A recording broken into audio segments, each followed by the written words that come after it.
araw sa ating lahat. Dito naman tayo sa ating content ngayon na panghula itong darating na eleksyon nasyonal. Ang unang hulaan natin ngayon na hindi mananalo. At pangalawang hula natin mamaya ang mananalo. Sa bagay, hula ng ito, no hard feelings, hula ng ito, sikapan ninyo para manalo kayo. Sa pangayon ang hula ko na hindi manalo itong national election, kagaya ng senador.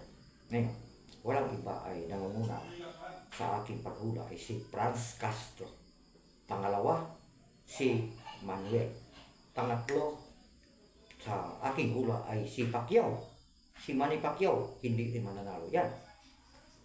Pang-apat ay si Binhor Abalos. Sa aking hula, bantay-bantay mo. Kung gusto ninyo mananalo kayo, sikap lang kayo. Baka sakaling mananalo kayo.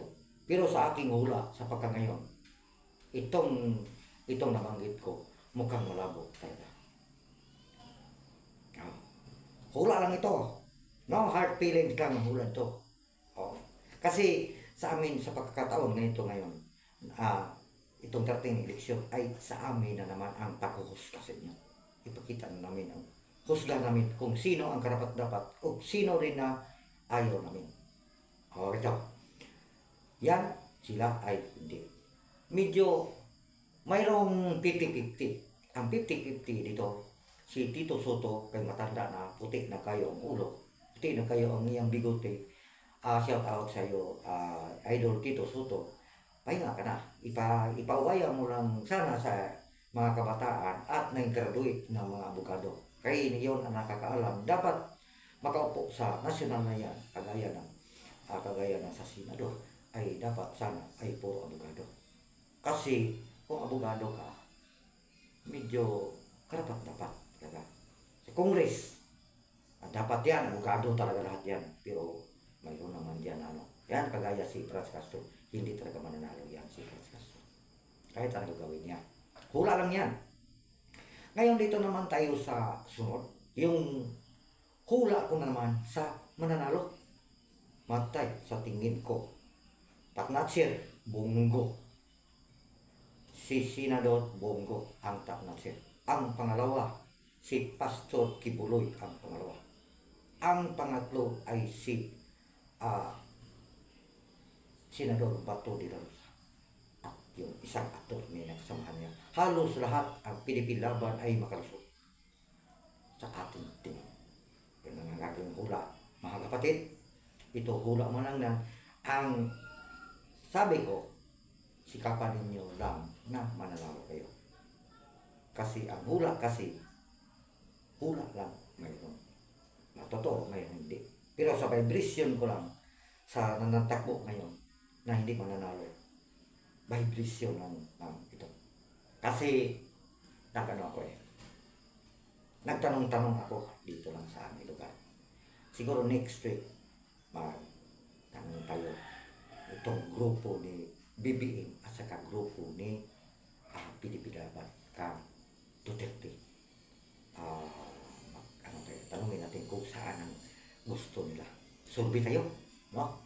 Pinakamagandang survey. Ito lang na sa akin, survey, dalapon hula sa akin. Survey nga na, narinig ko sa mga tao na hindi talaga mananalo. Ito. Franz Castro, Manuel, Arlene Rosas, Binhor Abalos, Pacquiao, 50-50. Sila si 50-50 ha. Sila si Tito Soto, Binay, 50-50 yan. 50-50 yan. Mahina yan. Pero sa mga nanalo ng top notcher, yan.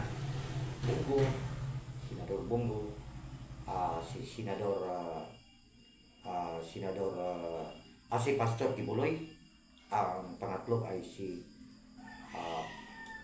Senador de la Rosa. Halos lahat ng PDP Laban ay pasok. Yan na mga kapatid, ang aking hula itong darating na national election. Ulitin ko, sikap lang kayo, mananalo kayo. Lalo ito kapatid, sa mga pirma ngayon, na i-impeach si Inday Sara. Lalo na ang mga tao ay kumakampi kang Inday Sara. Tandaan niya yan. Malaking kawalan ang pirma-pirma sa impeachment complaint ng Inday Sara. Nakita ko, kahit dito sa lugar namin, malaking kaibahan, malaking nang mangyari. Hindi man naaway, pero noon, nasa 80% bumaliktad talaga. Bumaliktad. Ganon ang nangyari. Mas nadagdagan pa ang grupo ni Inday Sara, itong Pilipilaban, dahil dito sa pagpirma ng impeachment ni Inday Sara. Yun ang nakita ko lang ha.